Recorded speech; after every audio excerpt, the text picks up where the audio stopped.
What's up, guys? We'll go right to questions.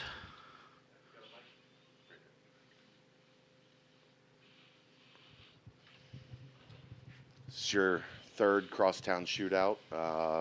Has your view of the rivalry changed at all in 3 years? I mean, I'm sure you knew what it was when you got here, but now that you've experienced it a couple times, what's your thoughts? Yeah, probably like a lot like the players, right? You have an understanding of that it's a big game and it means a lot to the community. It means a lot to both fan bases and both programs. So you understand that because you've heard about it, but once you've experienced it, you have a little deeper understanding of it.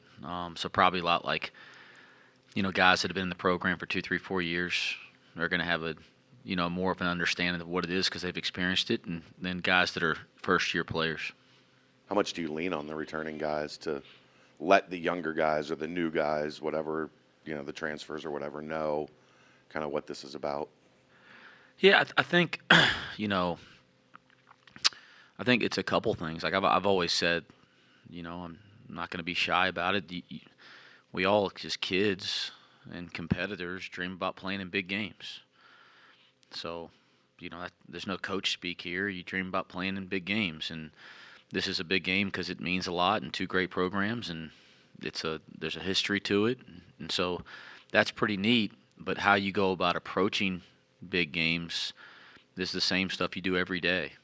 And I think when you get away from that, you get into a little bit of trouble. So, the approach should be the same. Will there be a little bit extra energy or excitement? It'll be that way for both teams, both fan bases. I mean, that's to be expected. But we just got to be about business as usual. I don't think we have to do anything different or act different or prepare differently. I think the guys know that there'll be some heightened energy around town, and there'll be some national attention, certainly a lot of local attention, and we just got to double down on the things that we do every day in our preparation. So there shouldn't be a lot to talk about. There shouldn't be a lot to prepare for that's any different than a normal game, but it'd be silly not to recognize that there's a lot more energy around this one. You were obviously a part of one of the better rivalries in all of college sports. How does this crosstown shootout and all the pomp and circumstance kind of compare to North Carolina and Duke? Yeah, it's a question I get every year, and I think I actually get this privately a lot. People always want to say, hey, how's it compared to the Duke-Carolina game? Trying to compare either one of them is unfair to the other because they're different. But what I will say is the intensity of this game is just so unique. I honestly haven't experienced anything that I can relate to that intensity at this time in the year. Early game that every year has a certain level of intensity. I can't relate anything to that. And that's cool, right? And both programs, regardless of the outcome of the game, will be more prepared for what comes next because of that. But comparing it to it's just not fair either way. And I have such great respect for both rivalries in both games. The main players have changed since last year. What do you see of them? And obviously you're not going to give me your whole scouting report, but you're right. They've played some pretty. They've played Houston, they've played Purdue, they've played some tough people, and they're 4-4, I think, going into tonight. Yeah, I just have a listen, guys. I have a great respect for Sean Miller. I have a great respect for their players and their team. It presents challenges. It's our first really it's our first high major game on the road. In a hostile environment. I mean, there's a lot of challenges. For us, we got to continue to grow, continue to work, and prepare. And I think we got guys that want those types of challenges. But listen, there's a lot of respect. They're a really good basketball team. They've been tested already this year. They have a great coach. So, again, all the pomp and circumstance around the game and all the excitement in the community, I love that. I'm not going to sit here and downplay. That's great, but when it comes to what really just happens day to day, it's the same as always, guys. That's the truth. Everybody goes, well, coaches try to spin it. No, I mean the pomp, circumstance, the excitement, the energy. Heck yeah, we all want that, man. We're competitors, and I'm sure that they feel the same way over at Xavier. You know, our players will be excited. Their players will be excited. But when it comes to what this is about, it's about going in the. It's the same thing I'd say every week going into every game. It's about going in the gym and trying to get better, one day at a time, one drill at a time. And then whatever happens when the game is over, do we want to win it? Heck yeah. But should we wanted to win against Gulf Coast? And when the game's over, we're going to go respond the next day the way we'd respond win or lose. We're going to work hard and get better. And we're going to keep it going. So I'm not trying to downplay that this is awesome. I love that we get to play these big rivalry games. It's one of the reasons you want to come to Cincinnati as a player, as a coach, to be a part of cool stuff like this. But we're not going to make something out of it that it's not either. You know, it's just another basketball game in terms of preparation, in terms of how we're going to prepare for it. Coach, looking back at the Howard game, how important was it for your team to face some adversity prior to going into a hostile environment on Saturday? I mean, I just think anything you experience early in the year, or anything you experience any time in the year, you got to figure out how you can learn from it, and how you can grow from it. So everything we've done, I'm not being coy with you guys, just everything we've done this year is a chance to learn and grow, and Howard was the same, you know. And that's the first time we've been on the road, so it's a chance for us to try to figure out who we are when we're not here at home in Fifth Third. Desmond Claude is kind of they're really their only guy returning from a year ago. I don't know how much tape you've gotten into yet, but what do you see in his game that's grown, that's maybe improved, and they're obviously leaning on him a lot more this year? He's a terrific player. You know, a couple things. You see that maturity from freshman to sophomore year. You know, you could see all the gifts last year. But you saw the spurts, right? I think everybody saw that. When you watch tape now, you just see that it's more consistent. He's in a bigger role. You know, some guys leave the program, so he steps into a bigger role, more consistent role. But he's a big-time wing player, as good of a wing player as we have in college basketball. C.J. Frederick talked about this rivalry after the game over the weekend and how he embraced this rivalry, obviously being a Cincinnati native. How important is it to have a guy from this area to really embrace on these younger guys, talking about this rivalry and all the aspects heading into this one? Yeah, again, we have guys that have played in the game. CJ grew up attending the game and following the game. It's going to mean a lot to both teams, both players. To speculate the levels of that, I don't know. I'm spending my time and energy on preparing. And obviously our preparation really starts in a couple days. What we're doing today is what we'd normally do. If we had a week off, we're going to try to have a really good practice and get better. Quincy Oliveri was kind of an underrated guy. He's their second leading scorer, just under 14 points a game. How have you seen him kind of fit into this Xavier offense in his first year with the team? Underrated. You go look at his recruiting last spring. He was one of those highest. He was one of the highest recruited players in the transfer portal. You know, a great player at Rice. I think he came from Rice, right? He's a great player at Rice that was one of the highest scorers in the transfer portal, one of the best three-point shooters in the transfer portal. So I don't know what you mean by underrated. Under the radar. Yeah, I was about to say underrated. He's a damn good player in Conference USA last year. One of the best. I think was he all league? I mean, yeah. I mean, I wouldn't call him underrated, but I'd say that maybe being in Conference USA and at Rice, maybe on the national radar. Maybe that's what you're referring to. He's a really good player, old, experienced. You know, he shoots the heck out of it, and then he can do a lot more than just shoot the basketball. You spent some time recruiting a couple guys on their roster.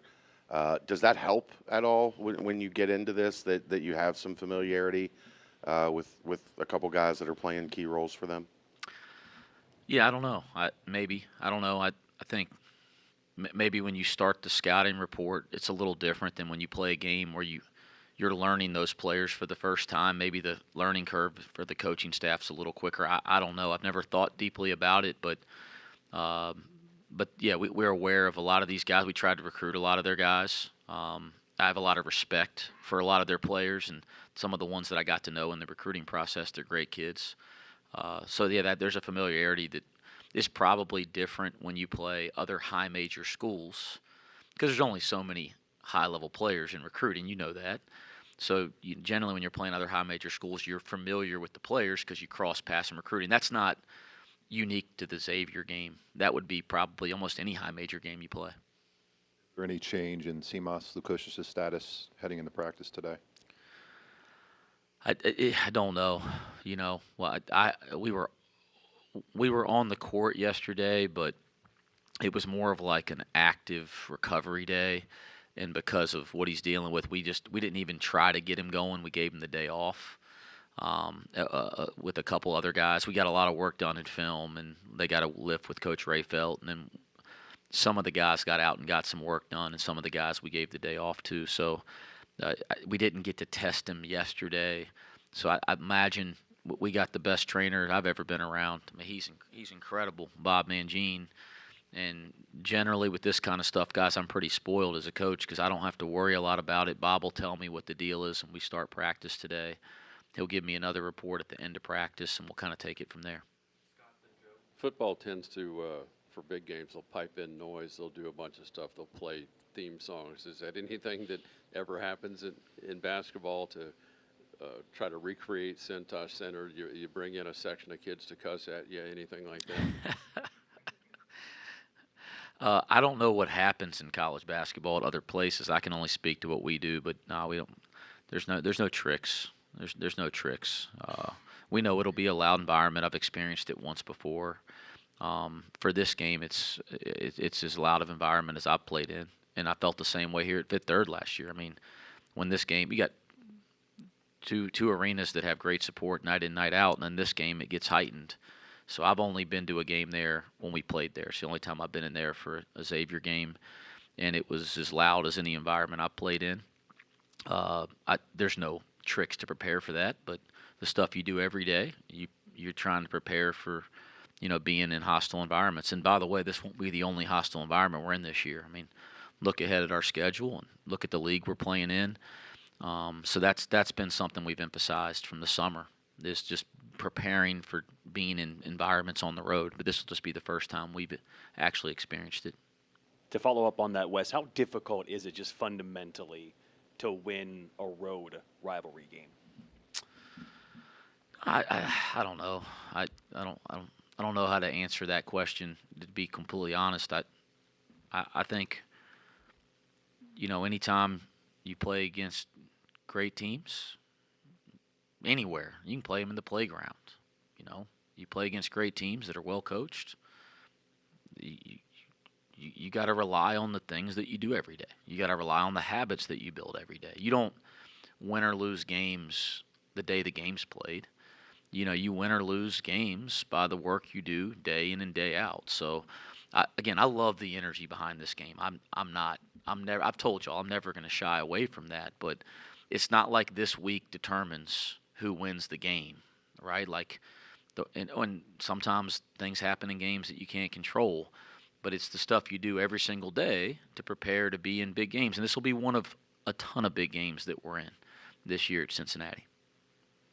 Had Aziz in the rotation now for a couple games. How have you seen him working with, Vic and Odie, especially in the front court together? And are you seeing other teams adjust to having a player like him added to your team? Yeah, I think I said this after our last game, Justin. These are the great problems, right? And I mean, this is a champagne problem. This is the kind of problem you want as a coach.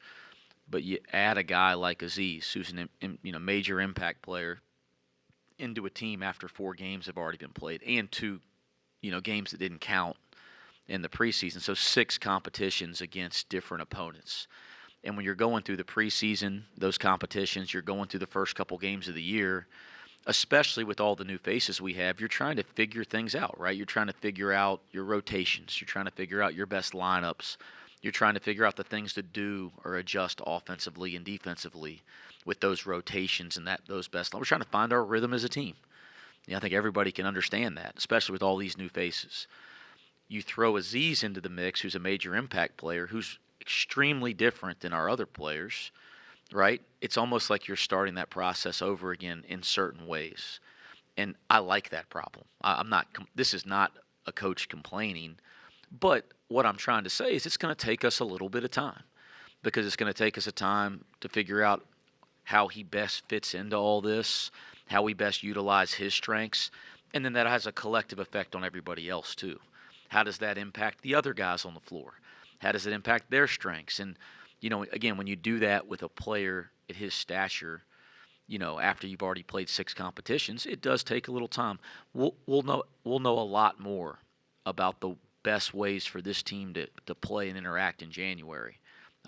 Doesn't mean we can't have success between now and then, but it is going to take a little bit of a time, and I think we all have to have a little patience, coaches, players, everybody in between.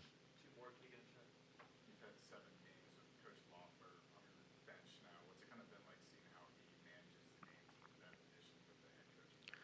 How Coach Loeffler manages the game? Yeah. Well, he doesn't. I'll manage the game. I'm just kidding. No, it's our staff has been it's worked really well together so far.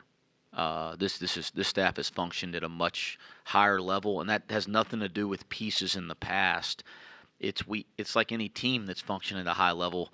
The continuity from years past has helped that more than anything.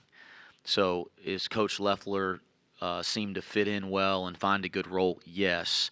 But I think the reason the staff is functioning so well has a lot more to do with Coach Dollar and Coach Morgan and Coach Thielen, and Matt Miller, and I could, go down the line here, and our 2 of our 3 graduate assistants returning. So there's continuity on our staff, so it's easier to plug in a new face. And then Josh has done a really nice job of kind of finding his role within the staff at the same time.